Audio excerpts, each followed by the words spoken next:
Hello and thank you for watching Kaluna Creations.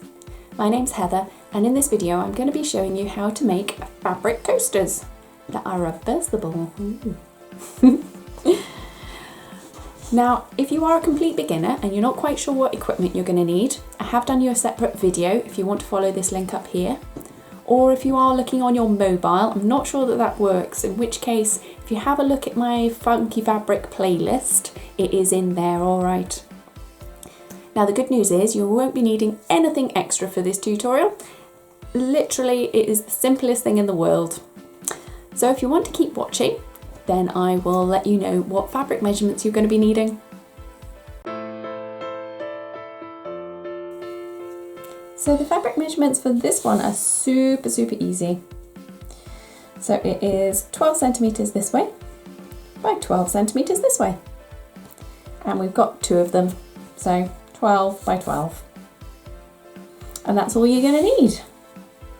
Now I'm using old exhibition fabric because I like recycling. I very much doubt you've got access to exhibition fabric at home yourself, so anything hard wearing like coats, curtains, anything like that will work really well for this, especially if it's machine washable, so that you can then pop it in the wash if you get tea stains and things on them. So that's all you're going to need. If you want to keep watching, then I'll show you what to do.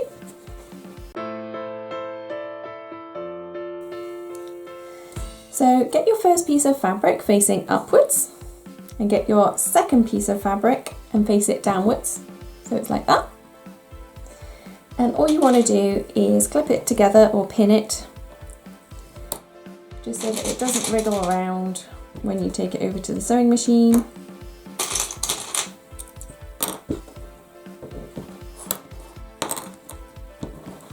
Like that.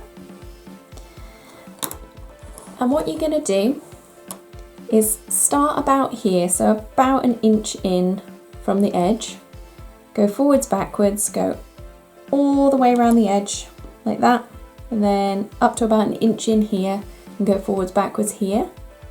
So we're leaving a little opening in this patch here so that we can still turn it out. And we're going to go about 5 millimeters away from the edge, so the edge of your presser foot as a general rule is pretty good for that. So I'll go take that away and then I'll bring it back to show you what to do next. And there we go. I've got my forward backward stitching at the start and finish, but still got my gap in the middle. Now all we need to do is chop the corners off. So literally just slice like that and go around all of them, doing the same, going fairly close to the edge but not too far. We don't want to nip into the stitching. And the last one, there we go. Now we've done that, we can turn it back out. So literally just force it through that gap that we made earlier. And just push out the inside so that we got the fabric showing on this side. Now you can push out the corners either with your finger, or if you want a nice sharp point you can use a cocktail stick or a pencil.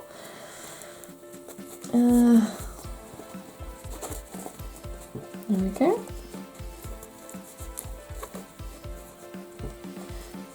So there we have it. We're almost there already. What we need to do is just push out those corners a little bit more. Pop it on the ironing board and flatten it out nicely so that when we come to do our top stitching everything is nice and flat and lovely for us. So I'm just going to go and do that, and then I will show you where to put your top stitching in. And there we go, nice and flat, and the corners are nice and pointy now.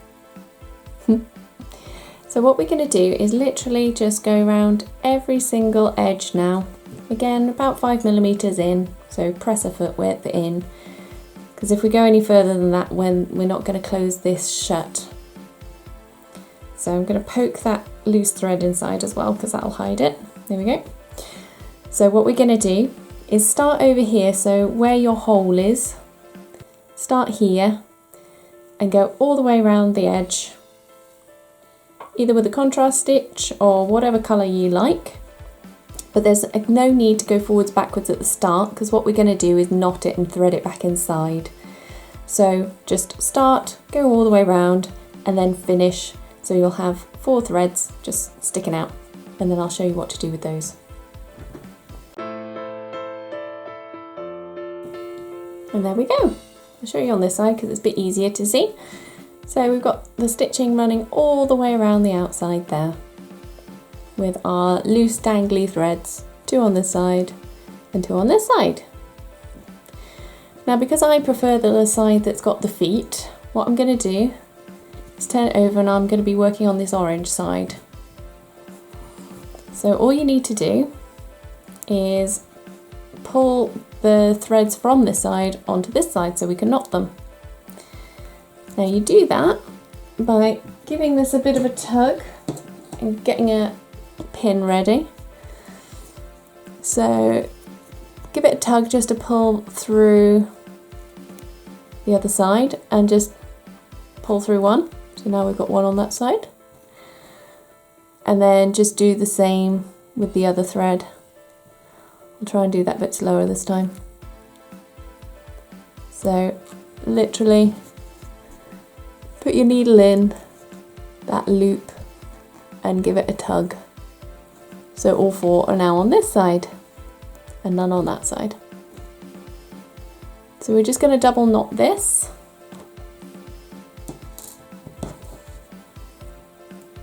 Like so. And then what we're going to do is thread it into the lining. But I'll just go prep my needle so that you don't have to watch me faffing with it. There we go. So as you can see, I've threaded all 4 threads onto the needle. And what I've done is just poke it through into the orange and out the other side. So it's not going through that side at all. It's only doing the orange side. And then we give it a tug. Give it a pretty hard tug because it got 4 thicknesses of thread here. Ooh, doesn't want to be. There we go.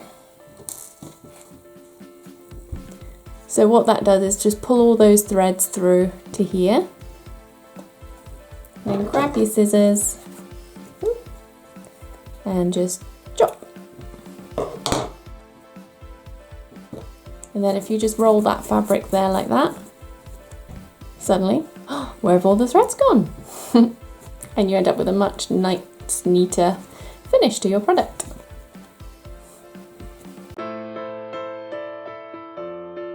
And there we go. One fabric coaster that is reversible. I really love this one. I think the fabric is really cool. And if you really love this one too, or even the ones that I showed you earlier, so this one, or this one, or this one, this one. I've got lots. I've got so many. Oh, one more. You'll be glad to know they are all available to buy on my website. I've put the web address in the description below just to make it nice and easy for you to find. And the good news is that not only do you get a really cool coaster, you will actually be raising money for charity too, because half of the price shown gets given to charity. Now, if you did enjoy this tutorial, please do like and subscribe, and that way every time I put on a new video, then you'll get a notification, and hopefully it'll inspire you to try doing something else. Hopefully I'll see you again soon. Bye!